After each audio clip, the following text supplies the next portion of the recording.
And here we are again with Paul Gagné. Paul, it's so much fun learning from you. It's like my brain sometimes explodes a little bit because you're giving us so much knowledge. But I really love what you're doing here. And today, you're really famous, or you're well known for your kind of MacGyverisms of fitness or like athletic or performance exercise, and you're kind of known more as an exercise guy or a performance specialist. But to go through your intense workouts, and I got to tell you, I mean, some of the workouts are absolutely insane.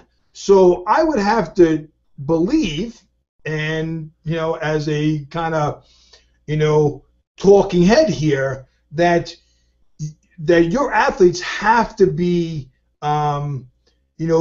providing the fuel and specific fuel for these workouts. And so can you elaborate a little bit more on the nutrition and the kind of, not so much diet per se, but the nutrition and the fuel side of what you guys do? Well, it's very interesting, Rock, that you're asking the question, because I was with my Olympic athletes today and my Olympic skiers, and we're discussing that what kind of the new tendency with the diets. And I mean, the last couple of years, supplement company are making billions of dollars. And don't get me wrong, I have nothing against supplements, but if you don't know how to nourish yourself properly, any type of supplement won't do anything. And that's the biggest issue. And people, they rely, in my opinion and by experience, way too much on supplements and not enough on real food. And the problem is that labeling, we've been lobbying a lot in Canada the last 10 years to remove the word organic off the shelf and use chemically enhanced on non-organic food, because sadly I should not have to put a tag on my tomatoes or my cucumbers that they're growing in my backyard if I don't use any pesticide. But the company that wants to make a lot of money and takes that cucumber and grows it 5 times faster but without nutrients should have to put a tag on it to say chemically enhanced or GMO enhanced, like they did with cigarettes, until they put really what's on the package. Cigarette sales were on the rise, but in the last 10 years it's going down and down because people are more aware now of what kind of scrap they're putting in their mouth. Same thing with food. I'm always shocked again to see even Olympic athletes and pro athletes how little they know about the food. All the shows we see on TV on the Food Network and all these crazy chef or master chef, they talk always about the taste and how to cook, but they never talk about nutrients value and what kind of oil. As an example, people are always afraid of fats. Actually, since fats when the doctors started to send an alarm on saturated fat, obesity rose tremendously. In countries where people eat more coconut oil, even butter, there's less obesity because people they eat less sugar and less carbs. Don't get me wrong, carbs are great, but they have to be complex carbs. And that's the biggest problem. If you don't eat enough good fats, and that's the main staple of our athletes' diet, good saturated fat, a good source of, I love coconut oil. I've been using it for over 30 years. People, they thought I was crazy. I had the chance to read a lot of material by Dr. Ray Peat. He's, in my opinion, one of the top leader in nutrition. Kind of hard to read. His website is very complicated. One article is about 4 pages, but I've been using a lot of his system.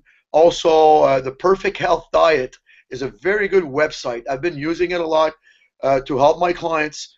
It's very well done. It's done by doctors, a lot of good research, and it's a bit like very similar to what Dr. Ray Peat does.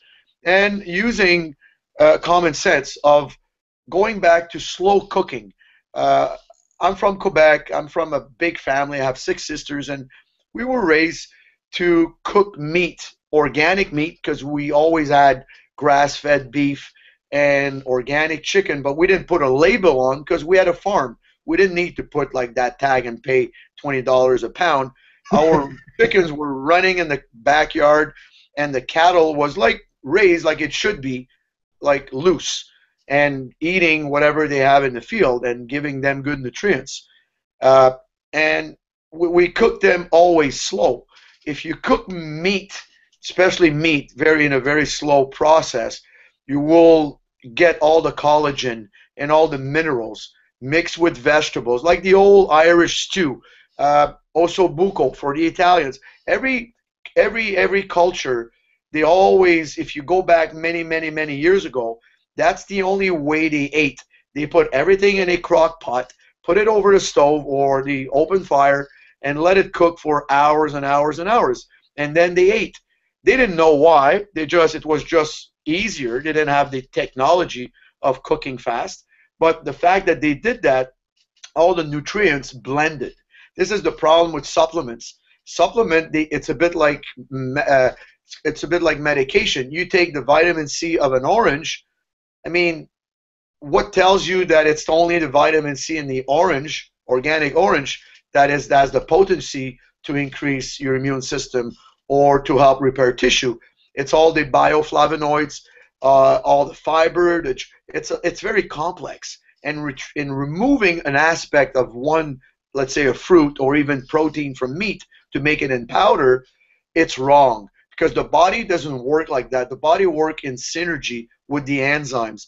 You need first to chew, and you need to eat a lot of collagen, a lot of good saturated fat. Again, has to be organic or free range, because there's a lot of, all the chemicals are stuck in the fat. If you eat hormonal raised cattle or chicken or turkey, you will get a very high dose of these dangerous nutrients, not nutrients, but dangerous like hormones or even antibiotics. And this is where, but people, they don't have patience. They don't take the time to cook. You need to go back to like it. A good meal takes time, and we have to stay away from these little chicken breasts with the rice and the rice cake. That stupid old bodybuilding myth that never worked. And again, we go back to wholesome food with good ingredients, and you'll see that first you'll eat a lot less. All the research have shown that the only thing that every doctor in the world in nutrition, PhD in nutrition, they all agree upon is that high quality calorie restriction works, regardless if they're the Atkins guys or another group or more a carb guy. What they found in all over the world, that people, they have a calorie restriction but high quality nutrients diet, they live longer. They've done testing on dogs, on cats, on rats, on mice, and all mammals, when they're nourished high quality but restricting their calories, they all live about 40 to 50% longer.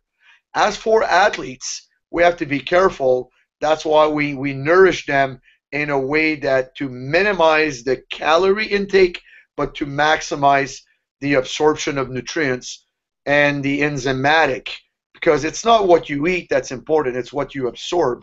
And if you eat slow and was slow cooked, then you take the time to chew, you don't read a book, you're not answering 25 emails. That's why in the old days the parents used to ask us to shut up at the table, because they didn't know it, but probably by instinct they knew that the absorption was not good.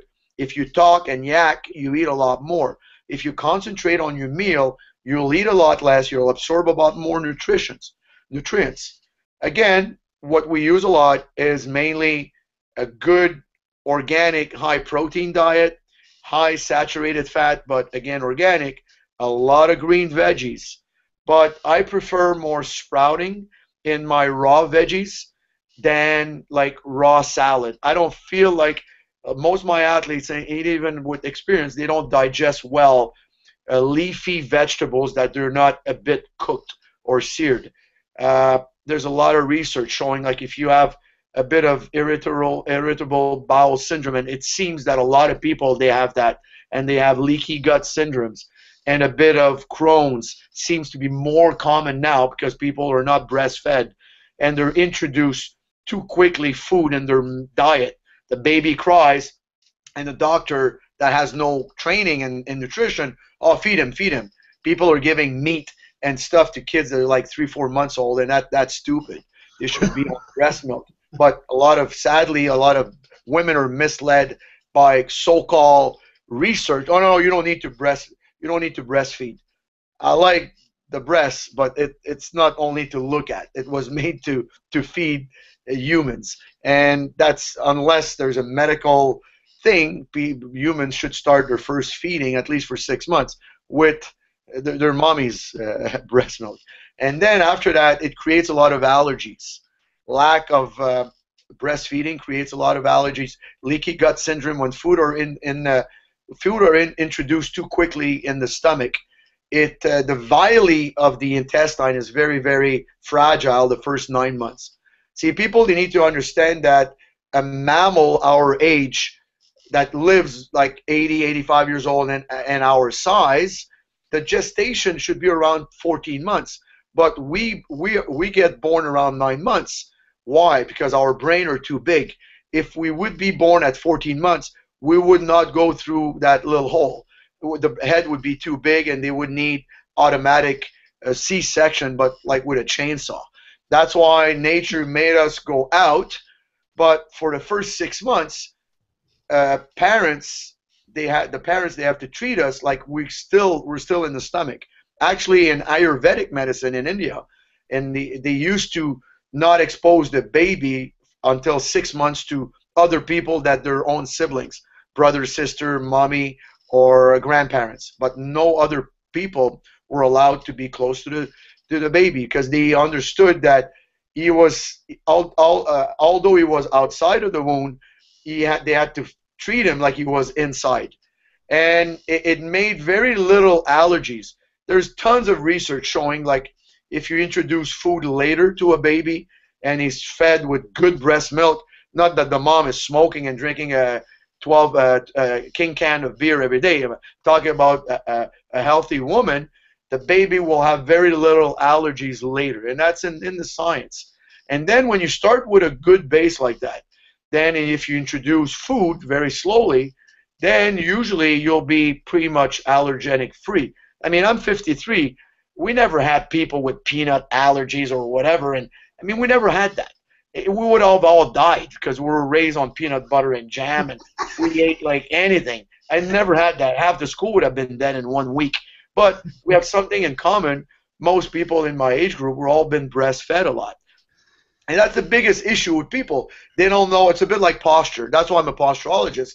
You cannot achieve high performance if your posture is all over the place. Same thing if you don't have a good gut, a good intestinal flora. That's why we use a lot of probiotics. The company Claire makes a very good one, Klare, very good probiotic. There's many. Metagenics makes a good one too.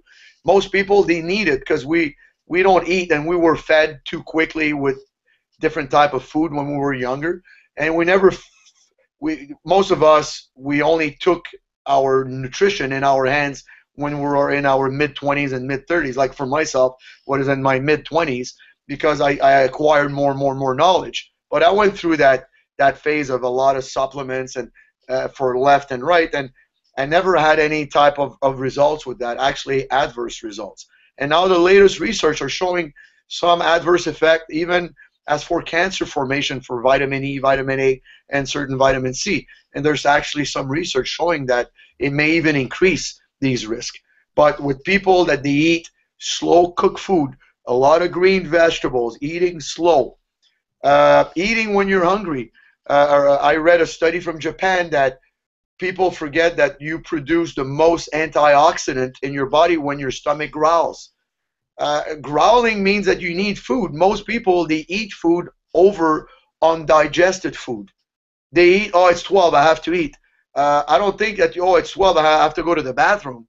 We have receptors in our bladder, and in our colon that tells us, listen, we need to evacuate. Same thing with food. The signal is you should have, not like your stomach is screaming, but you should have a sensation of a bit extra saliva. You feel like the salivating glands. That's why we say, wow, we're just talking about food and we're salivating. It means that there is a process now that's starting that you want food.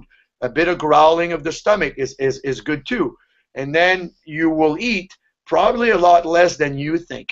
And also eating very, very small meals will help you, if you eat slow, to digest a lot better. And that's the main problem that we have. First of all, I travel a lot in Europe, and people in Europe, and if they keep the old tradition, for lunch, it's nothing under 2 hours. When I give a seminar in Europe, I have to be careful to book from 12:30 to 2:30. If not, they'll leave the class because they need that 2 hour break. In North America, I've done seminars with half-hour break and eating like on a corner of a table, and people are all stressed. They talk about the seminars as guys we're eating.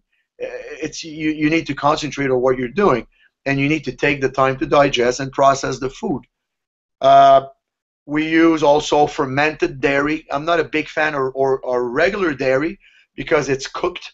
Anything that's homogenized or pasteurized kind of denature. All the good research on dairy were done on non-homogenized and non-pasteurized. The problem in Canada, it's not legal. The only thing that's legal here, it's raw cheese that we use, but we're not allowed to have raw milk.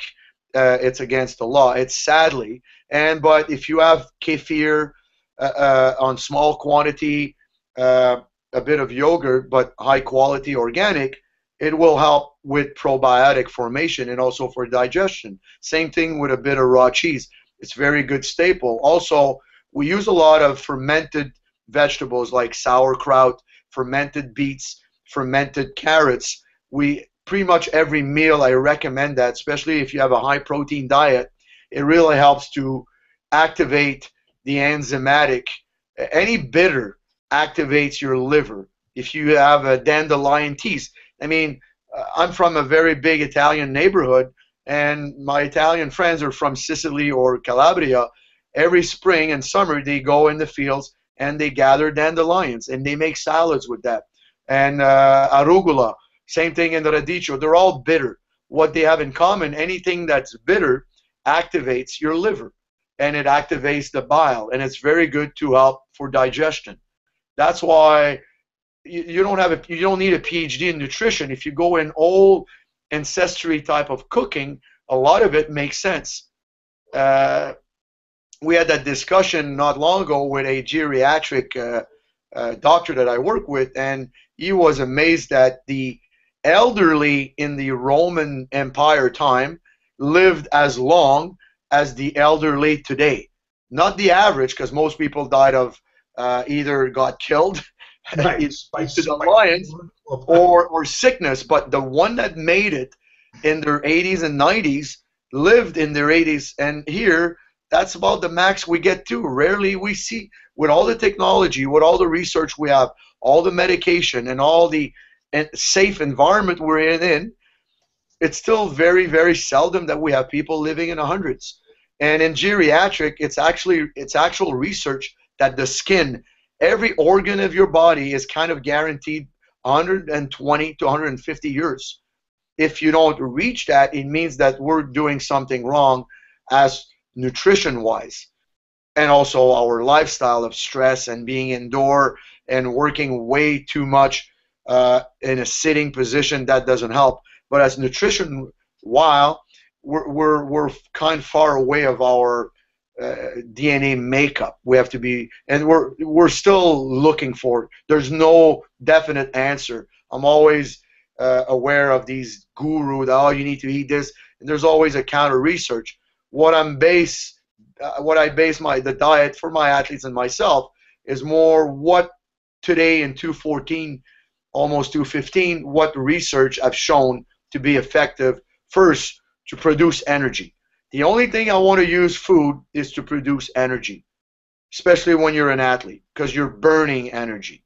you're doing energy system training all the time, you need to bring wood to the furnace in a good way. You need to burn it. You don't want too much residual of the dust or the sawdust and the ashes inside your body. This is where you get intoxicated. You should burn clean, and that's all. Your body is very efficient. It doesn't get clogged up, and you don't have to do all these detox type of diet. And that's the biggest problem. People, they eat like pigs, and twice a year they do a fast, and they go through all these detox. We see that guy with all happy, that fat guy comes in the house, he's going to eat chicken wings, and it's a Zantac commercial. That's completely moronic. The guy, don't eat the chicken wings, you don't need the Zantac. That's what people are. They eat bad, they want to feel full, and people forget that we have more serotonin receptors in our stomach than in our brain. And since you're young, if you eat too much all the time, because your parents, I don't know if they starved. I'm from a French-Canadian background. I don't know. I guess my ancestors all died of hunger. You're Italian, the same thing. My Greek friends, my Jewish friends, they all eat way too much because the parents told them, oh, if you don't eat, first of all, they attribute a big appetite to a strong man. No wonder, because before, people that didn't have an appetite didn't make it through the winter. They either had cancer or they would die. And people like most of my ancestors were lumberjacks. They were expending 10, 15,000 calories a day. If you try to cut wood at minus 30 degree outdoor every day for 6 months, you'll need to eat like at the sugar shack, or you'll need to eat tremendous amount of calorie just to sustain that CrossFit or whatever boot camp training that you do 5-6 days a week. And this is why people ate that much, but we don't do that anymore. We're pretty much sitting down. We train like, wow, that big hour a day, but the rest of the day we're not doing much. Then we should not eat like our ancestor lumberjack. We could eat similar food, but in a very smaller quantity, and making sure that we absorb all the nutrients. And that's the key. Also, at night, people, they eat way too much. They're going to bed. They need to feel full to go to bed. That's the worst thing. A lot of research has shown that on an empty stomach, if you feel a bit hungry before bedtime, actual growth hormone release will be better, and your quality of sleep will be better. And to go back to the serotonin, if you always numb them, then after a while, they won't respond. You'll need tremendous amount of food in your stomach to create that satisfaction, that satiety that people don't have. And second, like I was saying earlier, because we talk, we're busy, we're not aware of the messages that the brain and the stomach are sending us. Hey, whoa, stop it, you're full. Because we're yakking and we're responding to emails, we're multitasking while we should be concentrating on eating. It doesn't take time. To eat a good meal, it's half an hour. If you can't invest 3 times a day, half an hour for your own survival, because nourishing yourself is the most fundamental thing, then you'll be in to be sick and have no energy. Where do you think, Paul? There's so many different things I want to comment on, because I laugh. I just laugh whenever we talk about a cultural thing, because, you know, being Italian, being French Canadian, being from a European roots, right? My aunts and my uncles, I gotta tell you, I mean, anything that could be brought up to eat was brought up. So if you had a bad day, have a piece of cake, have some pasta. You had a great day, you got an A on your test, have some pasta, have a piece of cake, you know, have a piece of pie. Any problem or like any like accomplishment, we always were able to eat, you know, and so that was part of a reward system, you know. And the problem is that our ancestors from Europe also, they didn't eat 7 days a week like we do. First of all, they had to either gather their cattle, they had to get their vegetables, they had to dig. In the winter, like in Canada, we didn't have that much food a couple of 100 years ago. That's why people got really fat in the summer. And in the winter, they were almost like bears, hibernating. And that created a system of natural detox. We didn't eat. The problem is now 12 months out of the year, we always eat the same. And that's the biggest problem. They had the same, when they did some, they wanted, many years ago, they almost lost the Pima Indians from Arizona.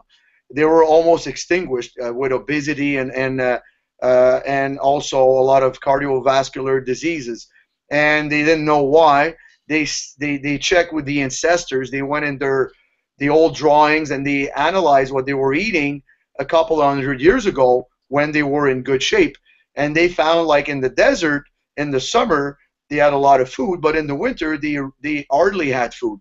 Basically, their diet was really abundant for about 6 to 8 months, but really low in calorie for another 4 to 5, 6 months. And then for thousands of years, they live like that. And now the white person comes in with the food abundant, and the Pima Indians started to eat like the white man's food. And within 2 generations or 3 generations, they were almost dying. And they had to reverse, and they did a lot. Dr. Eric Ravussin from France, but established himself in Phoenix, Arizona, did actually conducted a lot of research with them. And Dr. Bouchard from Quebec City and Tremblay from Quebec City. And they did a lot of research on obesity, and actually I think they were part of that testing. They took many Pima Indians, put them on their ancestor type of diet of a lot of food in the summer and very little calories and little food in the winter, and within 2 years their blood sugar they lost tons of fat and weight, and they normalized their body. This is how they were. People forget that for thousands of years we were made to not eat all the time. We didn't have access to 3 meals a day. We didn't have access, and we expended a lot more energy just cooking and gathering food. That was the main. We were gatherers, hunters. Even with agriculture, that's when we started to be fat, a little more fat. We still had to work on the field. We had an effort to make to get some nutrients, and that was balancing out a lot more of what we do now. Now we use it as a reward, but we don't expend any energy to get it, and that's the biggest problem. Because what they found in calories, all the research are showing, we're not eating that much more than our ancestors, but we're not expending half of the calories that our ancestor did. If you look at big cities like New York City, the level of obesity amongst higher educated people is lower. Why? They walk more. They take cabs, they move, they don't have a car, and big, like in Montreal downtown, I don't see a lot of obesity. If I go outside in the suburbs where they use motor cars, the people are more fat. Like upstate New York, they're a lot more fat than downtown Manhattan, and they have similar type of their same body. And actually, upstate there should be an advantage as there's better farming, but they don't, because they don't move as much as people in big cities. And that's the biggest problem. We don't move enough.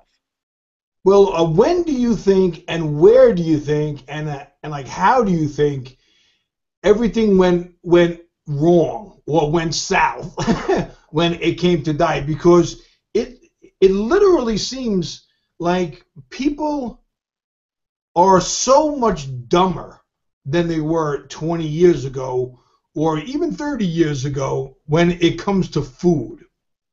Well, they're not dumb, Rock. They're fed bad info. Because the thing is that a lot of corporation, even in the supplement business, take a pill and you'll be okay. Like again, or the medical field. There's a lot of research now showing like there's many cholesterol from Lipitor to many that actually you could avoid that if you have a better lifestyle. But they don't want that. They want to sell these billion-dollar pills. That's where, and people, when here, especially in Quebec, we were really, really overwhelmed with the Catholic Church. The priests used to tell us what to do. Then we kind of kicked them out, and now the doctors have become the guru. But sadly, in med school, there's very, very little nutrition schooling for a doctor. They're more fed info from the medical field, from the pharmaceutical companies. And that's where they do that. And this is where also in school, we've been lobbying for years that from grade 1 to university, a kid should have cooking schools, nutrition school. This is fundamentals, anatomy, what the body does and movement, anatomy schooling classes. They need that. Every kid should know how to cook, nourish himself, and how to maintain their body. This is not normal. Don't wait that someone will tell you, because a lot of time they will tell you in a way that they want to make profit out of it. They either sell supplements, they either sell pharmaceutical medication, or they operate. A lot of surgeons, oh, you have a knee problem, let's operate. There's many ways. Again, don't get me wrong, sometimes you need surgery, but a lot of time just a bit of exercise and soft tissue and you avoid. See, the problem is that, to answer your question, when we start to industrialize and everybody start to work, and again, I don't want to send women back home. I cook a lot more than my wife at home. I take the time. I manage my schedule around cooking for the family and myself, because it's very important. My health, my business depends on my health. I'll make as much money as I can if I'm healthy. If I'm not healthy, I will not make a penny. And this is the key of people. They need to understand to stop that nonsense of believing all these so-called doctors and read more about nutrition and learn. It's an obligation. It's not me telling you you need to do that, because that's the fundamental needs of the body to nourish itself. It's starting to get better. I see a bigger movement. There's more podcasts. Like what we're doing now is really good. I do conference at schools. I think within the next generation, people are going to be a lot more aware of what's going on. But we're fighting mega corporation, and it's not going after McDonald's to tell them, oh, don't. McDonald's, they only feed people, but I don't go to nobody forces you to go there. I have nothing against these fast food. You need education. The only thing that will get better is through education, and that's the only way. It may take a long time, but again, we're making. I feel and I see we're making more progress than ever. People are more interested now. So you believe that people are just basically lazy? Well, from what I'm hearing, that the lazy. But we became lazy because our main, we don't know what to do. A confused mind will always say no. It's a lot easier to be fed than to feed yourself. That's why fast food are not that popular in Europe, in smaller villages, but like in Paris or bigger towns or bigger city like London, or they're kind of popular. Why? They're in the same rat race than most people in the big cities. They're only there to make as much money and then retire and die the year after of overstress and undernourishment. And that's the wheel, because people, they're not taking care of their own stress level and they don't nourish themselves a lot. Most people, they don't even know what it is to feel good. It's amazing how people feel bad, but they always felt bad and they don't even know how bad they feel. What would you suggest to just the average person and also athletes? Where would you start, and then where would you build upon when trying to put fuel and to nourish your body? To get some knowledge, again, like I said earlier, the Perfect Health Diet website, and I don't get anything from them. They don't even know me. It just happened that I some of my athletes were using it and they really like it. And Dr. Ray Peat, if you're into read a lot more about nutrition and making energy, really good reading, and also cooking classes. Today there's so many cooking shows that it's very easy now to get good tips how to cook well. And that's it. It's very, I don't like the word diet, because the first 3 words of diet is die. See, people, they don't follow diets. It's a life. It's just, you need to take your health into your own hands, and don't wait that you're starting to be sick, because sometimes it's kind of too late for that. And that's the key. There's a lot of there's so many gurus out there.